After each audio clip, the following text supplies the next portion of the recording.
All right, what's going on, everyone? So, as you can see, Kyle Rittenhouse during this trial, he's actually been charged due to intentional homicide and reckless homicide due to the Kenosha, Wisconsin shooting. He decided to go cross lines, right? Due to the Jacob Blake shooting, and he had like AR-15, and he was under the age of 21. He was 17 years old, and he crossed state lines. And his response was he wanted to protect the building, even though law enforcement, their whole job was to do that. Now, as a U.S. citizen, you have the right to protest. You can do everything you can, but the thing is, though, he put himself in that situation, and it led to resolving him killing two people. Now, one of the individuals was Joshua Rovin, and if I'm pronouncing his last name right, but his first name was Joshua, and he was the individual that actually threatened Kyle Rittenhouse. That's allegedly what he says this morning, on the stand, that he killed him because he said he was gonna, he was threatening him on the street, whatever the threat was, saying that, hey, I'm gonna rip your hearts out. And as you can see during the video, he actually was getting shot upon too. So it was a gentleman named Anthony Huber. I believe this gentleman was like 26 years old, and he was a protester. But this was the individual who actually used the skateboard and, struck him in the head and the neck. He killed him, in self-defense. That's what he claims. And then we had another individual named Gross. I forget his last name though, but he was 27 years old. He was a volunteer medic, and he ended up that was the one that was, I think, was chasing him down or whatever. So he ended up losing his life. And what's the whole thing is too, I think the jury is trying to determine if this was vigilantism, like meaning that he was acting in offense, right to bear arms and the legal authority, offensive legal without legal authority. And I think that was just like pretty much like a little bit legal and justified due to the protests that was going on in the major cities in the U.S., right? Due to the George Floyd, when Derek Chauvin put his knee on his Derek Chauvin put his knee on George Floyd's neck for nearly 9 minutes and killed him, right? And so that created a huge uproar that was going on. So with Kyle Rittenhouse, I don't think things is really working in his favor. I mean, even though he was sobbing, he was actually being the good prosecutor, Thomas Benger, and he was saying like, hey, whatever you was doing, like, did you intend to kill those individuals? And Kyle Rittenhouse responded like, no, I did it just to protect myself. It was all in self-defense. I didn't plan it. It wasn't intended to kill him. But his lawyer argued that the reason why he acted that way and he had his AR because, he was afraid they was going to grab his gun and use it against him. My thing is too, it has to be some type of responsibility, especially with the parents as well. Like, why is this young man having AR-15 across in-state lines, and protecting a building? That's illegal, right? That's something law enforcement would do. And then on top of that too, you look at this, according to Joanne Fielder, she was one of the witnesses, and she actually she said that after the shooting, this gentleman was very shaky. He was sweaty. He was pale. I mean, it just didn't really look normal. And then also too, Thomas Benger brought up a good point, which I was reading in the Guardian. He said that, hey, he lied and said that he was an EMT, because they asked him, okay, what was your whole purpose there? Oh, I'm here to do, assist medical help, even though he has no licensing. He wasn't a paramedic. He was no EMT certified,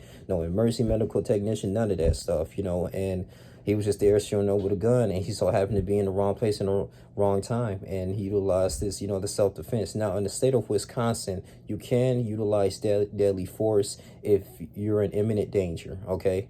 If it's death, something that's super serious, you can do that. But the thing is this too, what was his whole intentions in going over there, right? Was he thinking that, hey, since I got this AR, even though it ain't registered to my name, it's just me, I got this gun, I'm underage, hey, I'm just here protecting this building? And what about protesters decided to, do what they want to do and try to bum rush it? Is he going to brandish the gun? Is he going to use that gun, and shoot at him? So, this is something that we have to really look into, and like, okay, is this legitimate as far as him being charged for reckless homicide? All right. So because he wasn't being in that situation in the first place, he wasn't paid to do that. He wasn't, trained to be in those situations. And why is this young man equipping with that weapon? Now, I think the most that Kyle Rittenhouse can do, to me personally, I think she should do like at least 10 to 15 years in prison. It is unfortunate that, yes, I mean, whatever, conspired to the protesters to go ahead and attack this young man maybe because he had a weapon. It is what it is. But he so happened to kill 2 people. It's just like, come on, man. You know, he could have been at home. He could have been doing something else more productive. If you really love law enforcement and want to be a police officer, then yeah, he should have went to the academy and do it the legal route.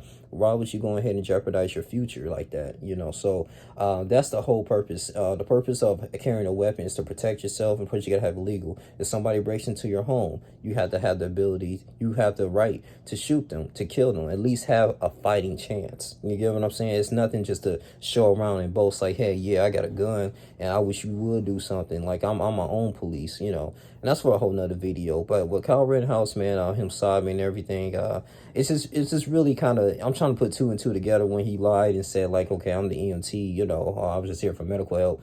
But I mean, you know, it's interesting how this case is going to unfold though. But that's all I really want to say though. I mean, with him taking a stand, and that's pretty much unusual. Usually a lot of the defendants, they kind of just stay put and quiet. They don't really have to say anything. But anyway, y'all tell me what y'all think about this whole Kyle Rittenhouse thing. Do you think he's guilty or not? To me, yes. I mean, he shouldn't like been in that situation. Ain't like nobody would, you know, force him to go. Like he did this off in his own will. And, you know, now he caught up in a huge situation where 2 people lost their lives, right?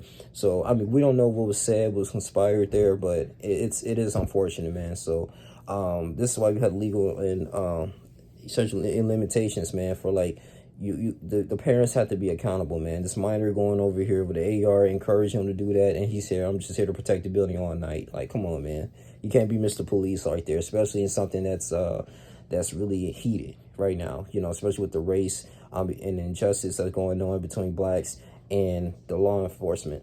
But it is what it is, man. If I have anything that's more interesting to me about the Kyle Rittenhouse situation, I'm gonna go ahead and just post about it. But yeah, man, you guys tell me, like, comment, subscribe, share this video. That's my little thoughts on it.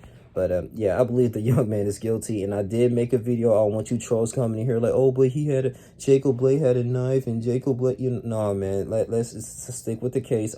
Go back into my videos.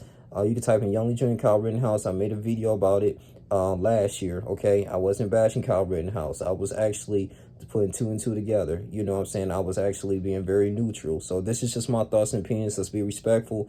But I think the young man should do some time, you know, at the end of the day. But yeah, we'll see. Y'all like, comment, subscribe, share this video, man. Yeah, but his lawyer's trying to pretty much prove that, you know, self-defense, and that's pretty much what that is, and vigilantism. But I'm out. Deuces.